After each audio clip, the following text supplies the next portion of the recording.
Buhayin Navarro, alias Dr. Bulalo. Magandang gabi po, no? Magandang gabi po sa inyo, Don Manolo. At salamat po natin mga kapuso na nakikinig dito sa DZBB Super Radio, ang radio station na buhay na buhay. Ang ating magiging paksa ngayong gabi, mga kaibigan, ay milk and honey. Ano ba itong milk and honey? Ang milk ay gatas. Dito, ipaalam sa inyo kung alin at paano at ano ang uri ng gatas na nararapat sa ating kalusugan. Hindi lahat ng gatas ay okay lang, mga kaibigan, no? Okay? Yung honey, yung nabibili nating honey, alamin po natin kung paano, kung ano, at alin ang dapat gamitin na honey. Hindi lahat ng honey ay yung honey inaasahan ninyo na makakatugon sa karamdaman ng inyong katawan. Paliliwanag po lahat yan ng in-authority ng isa pong doktor, napakadalubhasa ko sa kanya pagiging doktor, at ito po'y doctor of medicine. Doctor of medicine, hindi ko ito si Mr. Ganon, ha? Si Ganon, si anong Ganon, ha? MD, Doctor of Medicine, ikangan ng Department of Health. Kung kayo'y may karamdaman, mag-consult pa kayo sa doktor. Subalit, kakailanganing tunay na doktor ang inyong putahan. Eh, yun ang sinasabi natin palagi. Okay? Salamat po. At narito po ako tinutukoy para sa inyo ang paksahin natin ng milk and honey. Dr. Robin B. Navarro. Bo. Umpisahan po natin sa dito po sa Bible. May sinabi dito na Deuteronomy 11, chapter 11, verses 8 to 9. Ang sinabi ng Panginoon to, so that you may live long in the land that I am going to give you to possess, a land flowing with milk and honey. Parang pinapakita ng Panginoon, milk and honey ay may kinalaman sa paghaba ng buhay ng tao. Kaya, makaputan nung nakapraso. Apa. Sa Bible nyo kinuha eh. Apa. Yan ko bang milk and honey sinabing yan eh. Yan ba yung milk and honey totoo o yan ay patay na hagala? Ano patay na ano? Kung patay na hagala. Ay, hindi po. Literal ho ba yun? Patay na hagala. Ano ho bang data yun? Hindi lang nila kung patay at patay. Nagpagala. Hindi, patay na hagala. Baka ano na ako yun? Ay, hindi po. Symbolically. Hindi po ano, this is literal. Literal ho ba? Apo, milk and honey. Okay. Prolong your days in the land which the Lord swore to give your fathers, to them and their descendants, a land flowing. So prolong, pahabain ng buhay, Okay. sa lupain na puno ng gatas O yun. at bukyutan. So ngayon, para malaman natin, totoo nga bang humaba ang buhay ng mga tao? And the people drank milk and ate honey, and they lived for 900 years. Wala naman kasi yung naninigar yun. Okay. Si Adam po, he lived for 930 years. Nako, Si Seth lived for 912. nako. Enos lived for 905. Cainan lived for 912 years. Jared lived for 962 years. Ang pinakamatanda po si Methuselah, 969 years. Okay. So, ang ibig sabihin nito, milk and honey can prevent all diseases. Milk and honey can treat all diseases. Walang spell yan, lahat po. Kahit na anong sakit, infection, cancer, at even yung degenerative diseases na leading to heart attack and stroke, milk and honey can do that. Pero dapat pag-usapan natin doon Manolo, what kind of milk and honey, anong klase Yun nila? na. Qualify po. Oo nga. Exactly yung ininom ni Abraham, Isaac, and Moses. Yung gatas na yun. Naku, At yung haning kinain ni Abraham, Isaac, and Moses. Sana nakukuha. Yung mga gatas dito na kahit nasa luminas eh. Lalo kambing. Okay. Yun naman, combination ng Wala naman. lasa at saka, hindi luminas eh. Opo. Pero yung mga, nung panahon yun, no, Opo. talaga, puro talaga yun. Yan. Ganito lang po yan, Don Manolo. Kasi ito. Ang pagkakaiba nyon is yung gatas na inom ni Abraham, Isaac, and Moses is unpasteurized. Ay, Kasi wala pong pasteurization process noon. Pasteurization process was pagkagaling sa other, Opo, sa other. ng lakwan, ng baka, Opo. diretso. Diretso. Kasi sa palagi ko ba dyan, nilagay pa ni Abraham sa freezer nila yung ano? Wala namang freezer noon doon, di ba? Noon, Ay, nagyayelo pala doon. Baka Hindi, nagyayelo. madalas salita, isang ano lang yan, malinis. Walang pasteurization po. Yan. Pati yung baka, malinis na purong-purong damo kinakain eh. Opo, totoo po yun. Diba? Okay. Ayun. So, ang honey po is raw, unpasteurized din, tsaka wild. Pag sinabi niyong wild, Honey, ha? opo, galing po siya sa flower.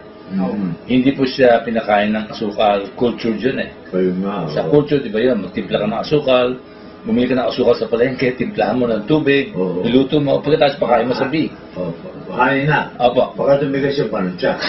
Opo, ang labas noon, pag cultured po nangyari, mataas ang asukal, mangyayari yun. Pag naibigay mo sa cancer patient, magpa-flare up ang cancer. Pero pag honey, mapapatay niya ang cancer. Yan may pagkakaiba ng dalawa. Pag wild honey. Tapos kung ikaw meron kang arrhythmia sa puso, Ayun, no? o pag too much sugar, lalo kang mag-arrhythmia. Pero pag honey, nawawala ang arrhythmia. So kaya maganda po sa degenerative diseases, itong combination. Kaya i-examinin po natin, ganun kaganda ba ito? Ayan. Ito po talagang pinagtsatsagaan kong pag-aralan para may paliwanag ko po sa lahat. Kung bakit kasi yan. Okay. So the milk should be wild, should be unpasteurized, and honey wild and unpasteurized. Okay. Ngayon, clean raw milk from pastured cow, yung bang doon po pinagala. Doon sa mga yung mga free range pastured is a complete and properly balanced food which could be considered today as a functional food. Yan. Pag ang gatas mo unpasteurized, talagang functional food yan. Di ba sinabi ko po, ang functional food is food that can prevent and treat all diseases. Kaya tinawag na functional, hindi siya nagbibigay ng sustansya sa katawan natin, pero nakaka-prevent siya at nakakagamot ng mga sakit. Ngayon, para ipaliwanag natin, suriin natin maigi kung totoo nga ito. Okay. Isa, mataas po ang biological value ng raw cow's milk. Ang raw cow's milk has all essential amino acids in varying amount.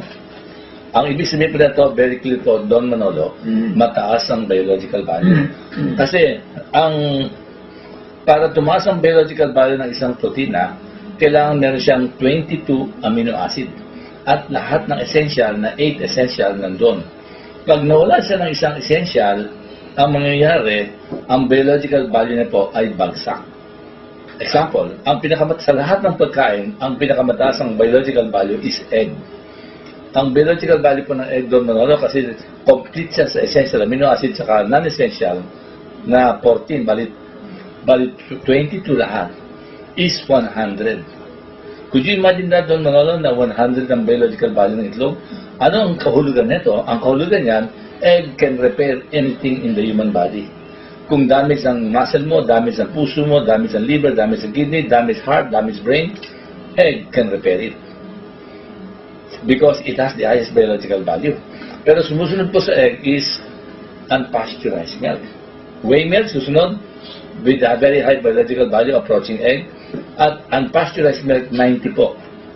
Susunod dyan is meat and fish, ang biological value na is 80. Ang susunod dyan, soybean, ang biological value is 70.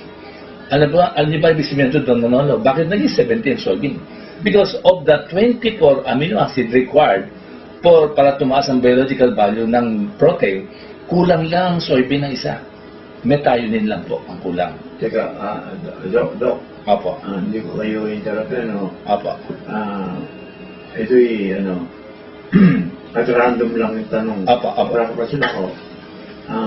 Hindi ko doon sa itlog, ano? Apo. Ang tanong kung mataas na ang dugo mo, kung mataas yung... Apo. May high blood, apo. Mataas ang dugo. Apo. Iinom Itlog. kakain ka ng itlog. Apo. Ano ba ang tendency no? Tataas lalo or what? Pag kayo kumain ng itlog, ito pa magiging effect. Kung kayo may arrhythmia sa heart nyo, arrhythmia, abnormal beating, magno-normalize siya. Hindi, kung mataas na dugo. Kung mataas ang dugo mo, nabababa siya. So, hindi it will add sa pagtaas? No, egg will save you from fatality. Yeah, yeah. Kaya egg prevents heart attack, stroke, cancer, and many other things. Random question na to. Apo. Doc, kasi siguro napapansin ninyo, pagka kami may interview ni Jax, Apo. na pagka yung Saturday. kung Saturday, Apo. yung mga napakagaling ninyo kasi, batay doon, ang dami nang tatanong sa amin. Apo. Meron pa isa, may nabanggit kayo soybeans, Apo. 70% kanyo. Ang kanyang biological value. Ang biological value. 100 po, perfect. Perfect. Perfect.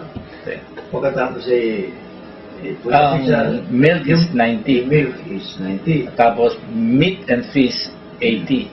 Meat and fish, 80. Kasi complete pa sila sa amino acid. Okay. Pagbalik nyo sa soybean, bagsak na siya, kulang siya ng methionine. Isa lang po, kulang. Kung dating doon sa soybeans, parang rekomendado pa rin yung soybeans. Samantala, yun po ang cost. Okay, magagato. Apo. Yun po ang cost ng rayuma. Sa tao. Kaya nga ganito po yung nangyayari. Oh, And then first, i-explain ko muna. arthritis ba yun? Hindi, kaya nga. Hindi. Sige po. Sige po. Ang sinasabi ko mababa nga ang biological value, 70 nga. Tama. Ngayon, ganito po yun. Ganito ang solution dyan. First, sasagutin ko muna kung bakit ang egg is good to lower blood pressure, to prevent arrhythmia. Egg is rich in choline.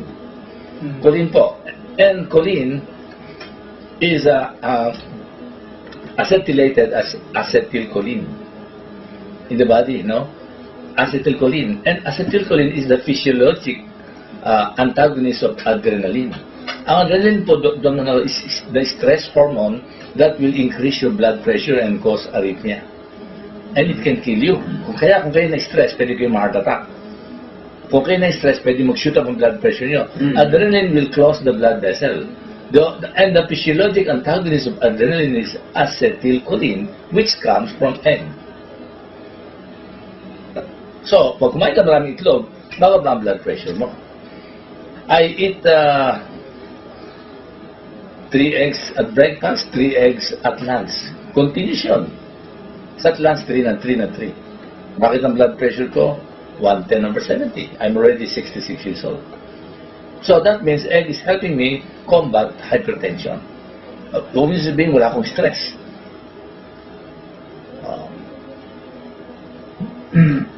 Ang stress, ito na lang, kanina lang.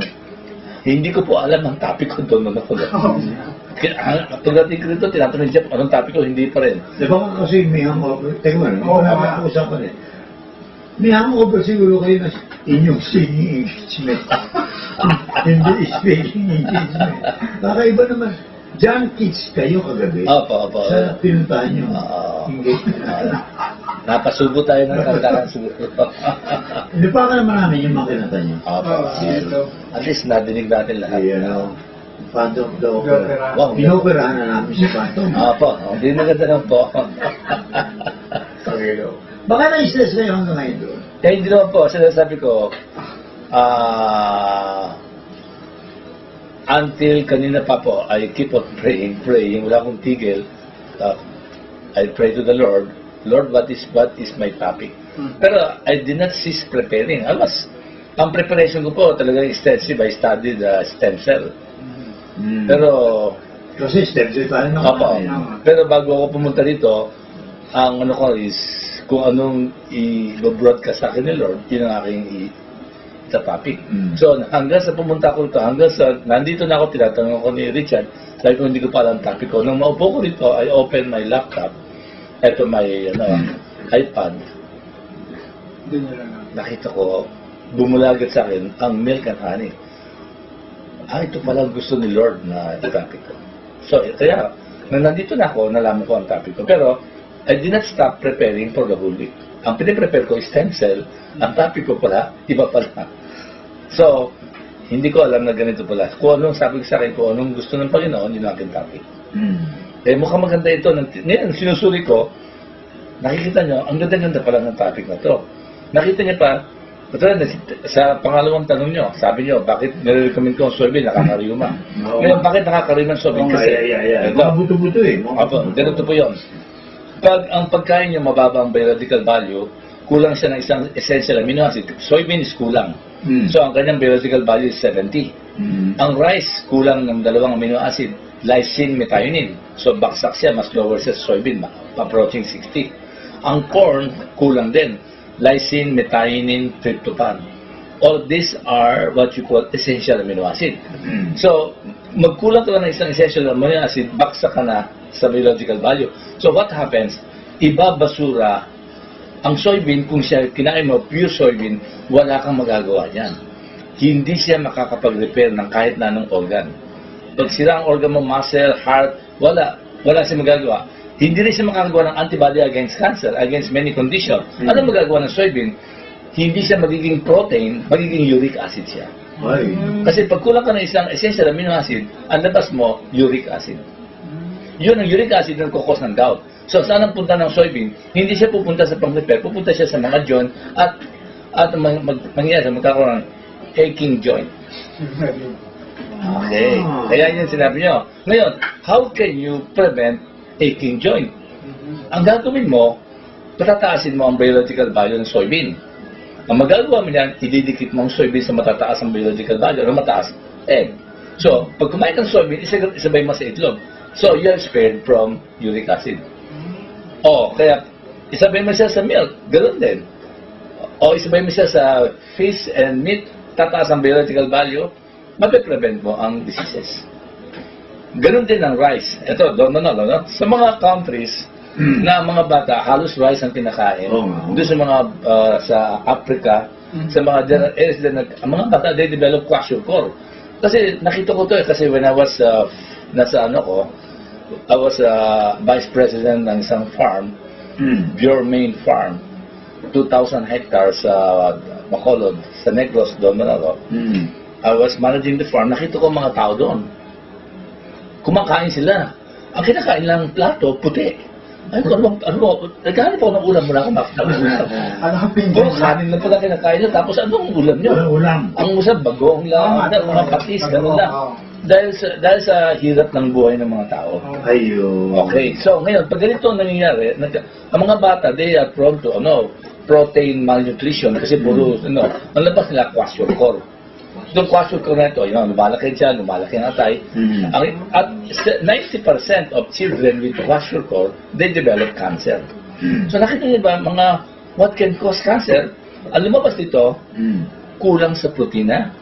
So kasi ang rice, kulang siya sa lysine, methionine. Ngayon, para mo mapataas ang biological value ng rice, gagawin mo, bali, ito, i-add mo yung egg. Boom! Ang ganda ng quality ng rice mo. Pwede siyang pang-repair. Hindi siya magkukos ng cancer. O kaya idagdag mo siya sa gatas. Diba, nauso po yun sa farm, nakita nyo, yung pag maraming gatas at kanin lang ang kinakain nila. Kasi ang gatas po is rich in lysine. Lysine is the missing. Kung gatas at kanin. Maganda rin po. Okay lang. Either milk, egg, o alam nyo, egg talaga napakaganda. Ayun ko kung bakit sinumpa yan, egg. Napakaganda para ma-improve ang biological value ng mga pagkain. So, ganoon din ang corn. Kulang siya sa lysine, methionine, tryptophan. O, idikit mo siya sa itlog, tataas din. Idikit mo siya sa gatas, tataas din. So, nakita niyo, milk and honey and egg. Yung mga pinag-usapan from the very beginning talagang lumalabas na tamang-tama sila. Ngayon, na-analyze natin how they can improve the biological value ng mga pinakain natin. So, in that way, yung rice, hindi lang siya magiging energy, magagamit mo siya panlaban sa mga sakit. Okay. Pabalik natin si Dr. Robin B. Navarro.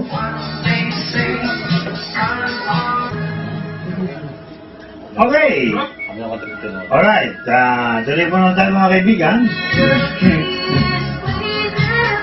Bago ko pakaloob si Dr. Robin B. Navarro, tuloy niya ang kanya pong dinidiscuss.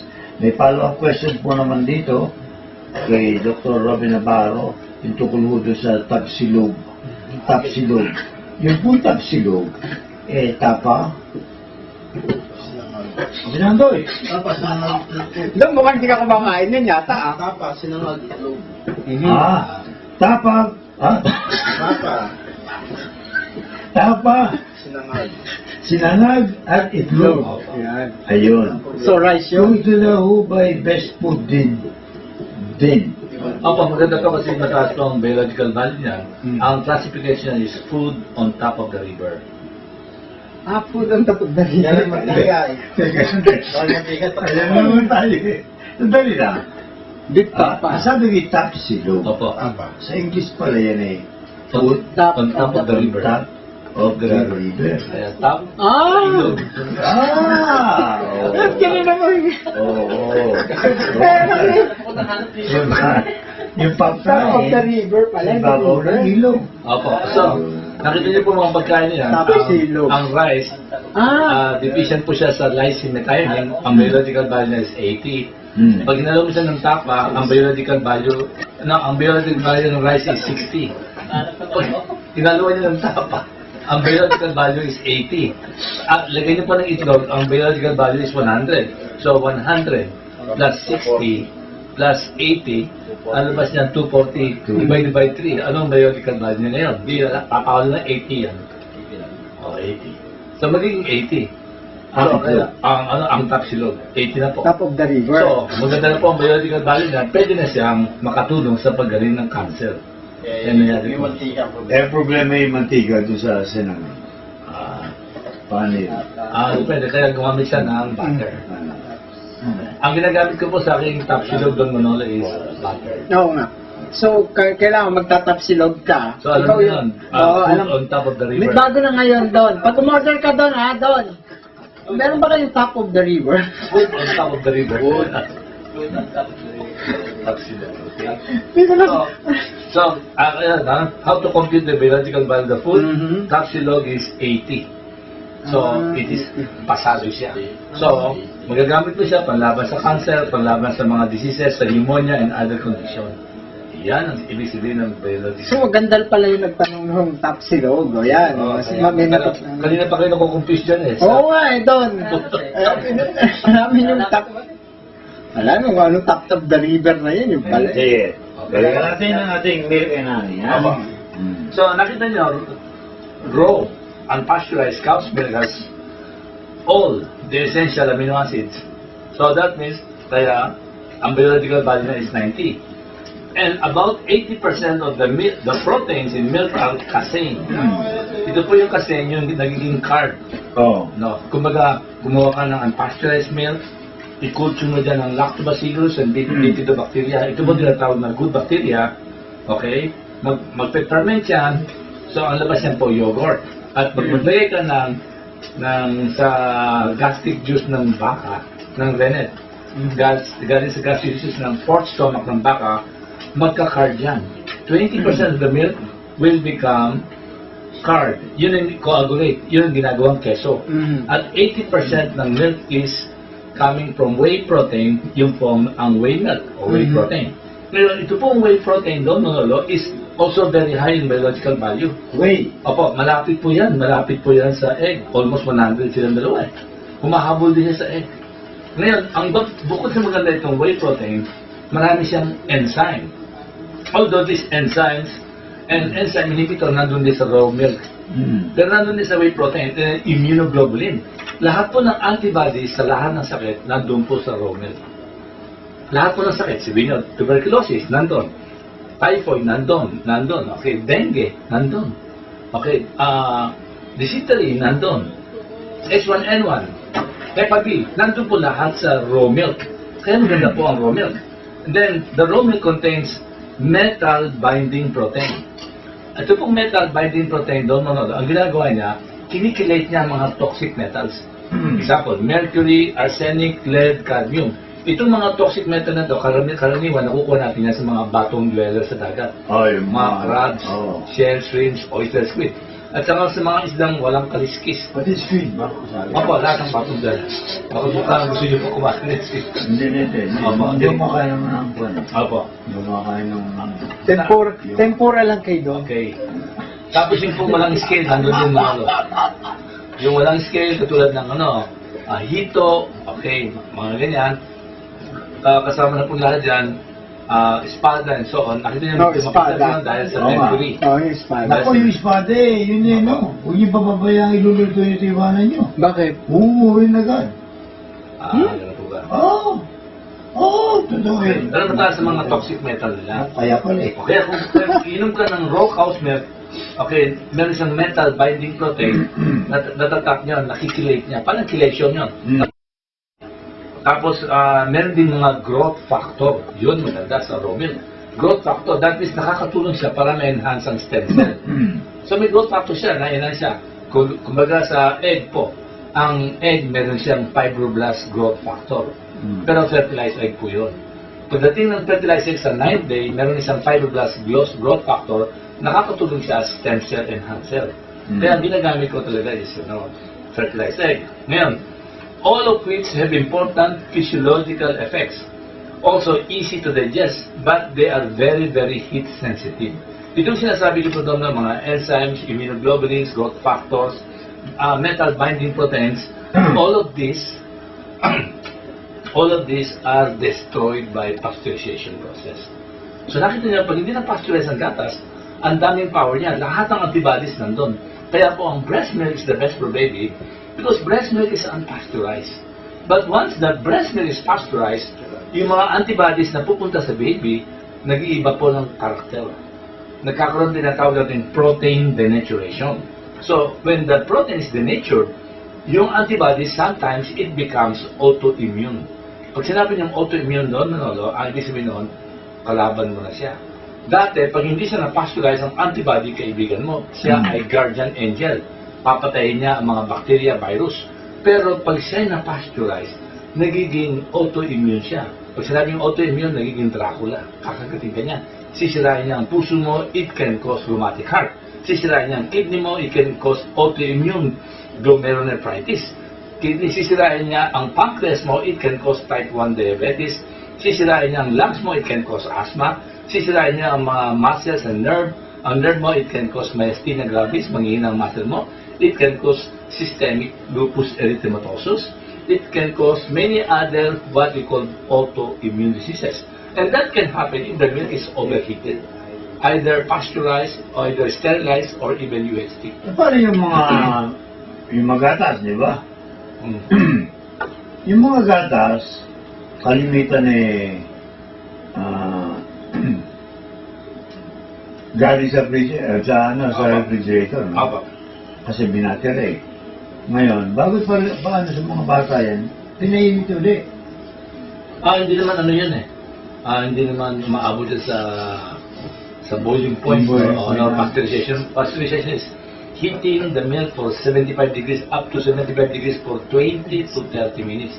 Yung konting heating na yan is not enough to destroy enzyme. Ayun. Pero if the milk is heated beyond 75 degrees for 20 to 30 minutes, hindi lang po ang antibodies ang nawawala.